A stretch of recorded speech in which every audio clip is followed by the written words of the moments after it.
Ya, Assalamualaikum warahmatullahi wabarakatuh. Saya melanjutkan materi kita yang minggu lalu ya. Minggu lalu kan saya sudah memberikan tugas terkait macam-macam sub dari bentuk Solari display. Jadi Solari display itu ada beberapa sub bentuk terbagi menjadi 7 bentuk display.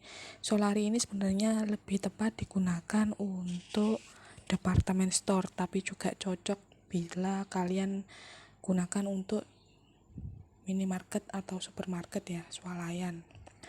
Saya bahas tentang 2 bentuk display yang paling sering digunakan, yaitu floor display dan vertical display. Ada beberapa siswa yang mengumpulkan tuh sudah benar-benar tepat yang untuk floor display ya. Jadi floor, namanya aja floor, berarti dia otomatis langsung di lantai toko. Nah, yang perlu kalian perhatikan dari floor display ini, walaupun dia langsung di lantai posisinya, tapi tetap harus dibeli alas berupa palet ya.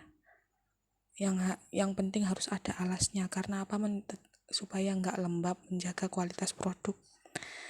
Lalu yang terutama yang kalian harus perhatikan untuk floor display ini, tinggi maksimumnya nggak boleh lebih dari 100 cm. Mungkin ada beberapa dari kalian yang tidak menuliskan ketentuan tinggi maksimum dari floor ya. Jadi mohon diingat, untuk tinggi maksimum floor display itu 100 cm. Barang yang dipajang di floor display ini harus sejenis, bukan berarti satu brand. Bisa juga sama-sama air mineral atau sama-sama snack berupa keripik misalnya. Nggak harus satu merek, pokoknya dia homogen status produknya. Dan yang ketiga, letaknya harus strategis. Bukan berarti di depan, bisa juga di tengah-tengah koridor atau di paling ujung, spot yang paling ujung. Yang jelas dia letaknya nggak mengganggu arus barang maupun arus pelanggan. Biasanya floor display ini pakai sistem POP, point of purchase ya, untuk menarik pelanggan. Jadi pelanggan tuh dari jauh sudah tahu kalau itu promosi khusus. Jadi POP itu kan lebih dikenal dengan spot beberapa merek tertentu ya, merek yang sejenis. Misalnya kalian bisa pajang ditambah di situ dengan tulisan yang menarik perhatian, misalnya diskon promo produk air mineral misalnya. Lalu dia luasnya floor display itu 90 kali 90 maksimal. Jadi untuk floor display ini punya tinggi maksimal 100 cm dan luas maksimal 90 kali 90. Nggak bisa lebih dari itu karena bakal mengganggu arus barang dan arus pelanggan. Yang kedua, yang perlu kalian perhatikan lebih detail itu vertical display. Jadi vertical display ini punya ciri khusus barang kecil karena dia kan pakai media gondola ya. Biasanya gondola itu umumnya yang kalian jumpai kalau di Alfamart atau Indomart itu kan cuma 4 susun. Tapi kalau ketika kalian sudah masuk area supermarket, hypermarket, itu gondola yang kalian jumpai ya ndak 4 susun, bisa 6 atau 8 susun ya. Jadi gondola itu kalau menggunakan media gondola, otomatis barang yang kecil harus kalian letakkan di rak yang paling saf paling atas. Barang yang besar dan berat kalian letakkan di paling bawah. Itu untuk apa? Untuk menjaga supaya gondola itu enggak tetap tegak pada posisinya, enggak gampang rubuh, dan mengambilnya konsumen itu mudah. Kalau mengambil barang berat di atas kan susah. Itu tujuannya. Terus komposisi warna juga harus kalian perhatikan kalau menggunakan vertical display. Komposisi warna, perhatikan ya. Enggak pernah kita jumpai komposisi warna yang acak-acakan. Misalnya dari biru langsung pindah ke putih, itu kan nggak mungkin. Kalian bisa tahu itu di gambar, kalau yang digambar ini kan dari SOS kuning ke hijau dulu. Nggak mungkin dari SOS kuning langsung ke merah. Jadi komposisi warna itu gradasinya harus enak dipandang. Untuk jenis makanan food dan minuman, itu kalian harus perhatikan kemasan juga. Kemasan kardus harus sama-sama dipajang dengan satu saf kemasan kardus. Kemasan kaleng harus sama-sama satu saf dengan kemasan yang kaleng. Tidak boleh kalian campur dalam satu saf berbagai macam bentuk kemasan. Lalu jarak antara safnya gondola harus sama. Atau mungkin juga kok ada gondola yang semakin ke atas itu jaraknya makin kecil. Karena apa? Ya prinsip yang pertama tadi, barang yang kecil ditaruh di atas, otomatis jarak makin ke atas makin kecil. Nah, itu yang harus kalian perhatikan terutama ya untuk bentuk floor, display, dan vertical display yang pakai media gondola.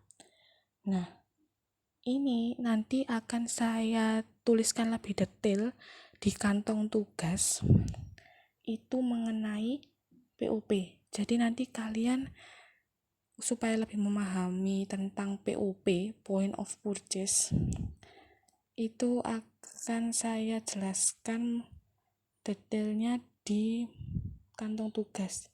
Jadi nanti kalian silahkan menyediakan, nanti saya tuliskan ketentuannya ya, antara absen ganjil dan genap beda ketentuan, antara siswa laki-laki, siswi perempuan juga beda ketentuan. Jadi nanti kalian tugasnya ada satu, tuliskan di satu lembar HVS, sediakan di satu lembar HVS. Warnanya nanti saya bedakan antara laki-laki, antara absen ganjil dan absen genap, antara laki-laki dan perempuan, produknya juga saya bedakan. Intinya kalian menggambar 2 buah gondola, 4 saf aja, seperti ini ya gondolanya. Jadi gondolanya yang kalian gambar adalah tipe gondola ujung, gondola yang paling letaknya paling di depan, sendiri, di ujung sendiri sebelum kalian masuk ke sebuah lorongnya toko. Jadi kan mesti diapit oleh 2 buah gondola paling ujung ya, kanan dan sebelah kiri.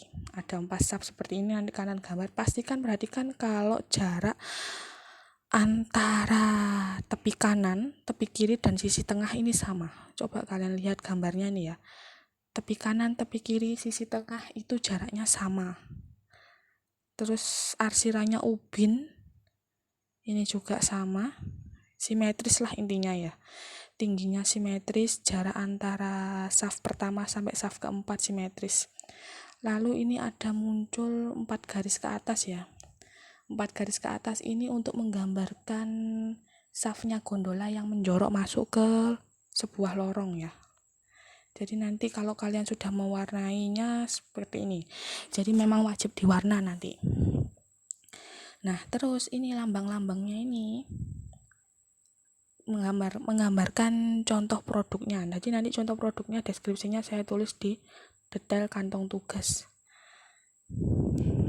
Nah, karena kalian materinya berhubungan sama vertikal dan floor, kalian ini tugasnya tentang POP ya, point of purchase. Jadi POP kan otomatis dia itu satu produk yang homogen, tapi ini kita sekarang coba untuk memahami produk yang satu brand dulu. Satu brand ini kan kalau di contoh saya kan susu ya, susu kental manis kemasan kaleng punyanya Nestle ya di contoh saya ya. Perhatikan untuk ukuran kalengnya. Kaleng yang paling besar saya letakkan di saf paling bawah. Susu Carnation 495 gram paling bawah ya, karena dia paling besar, paling berat. Terus semakin ke atas 370 ini yang kemasan kecil Carnation kaleng. Nah ini saya pindah ke merek yang lain tapi masih dalam produksinya PT Nestle, susu Nona, susu cap Nona yang kemasan besar. Terus yang paling atas susu cap Nona yang kemasan kecil.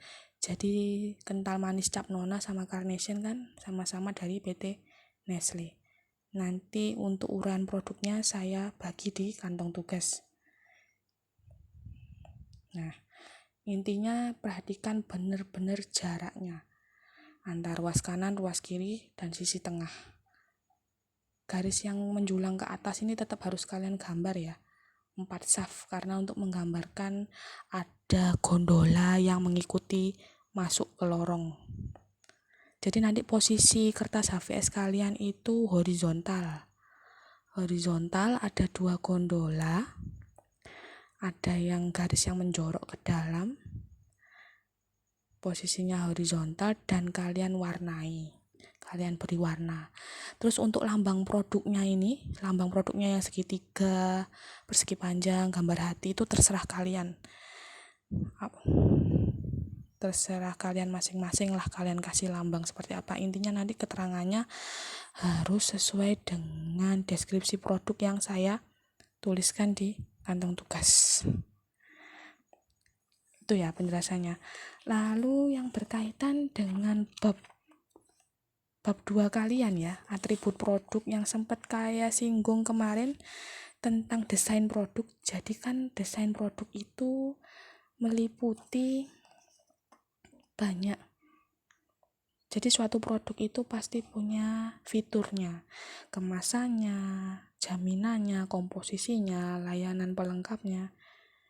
Jadi nanti setelah kalian menggambar susunan gondola ujung, 2 gondola ujung tadi, kalian ada kantong tugas berikutnya, silahkan disimak. Jadi nanti di kantong tugas berikutnya itu saya minta dari produkmu, dari deskripsi produkmu itu tentukan labelnya. Di situ kan pasti ada labelnya. Kalian bisa search di internet ya. Di situ labelnya tertulis nama barangnya, nama mereknya apa. Saya nanti tuliskan apa poin-poin yang harus kalian tulis deskripsinya di kantong tugas ya.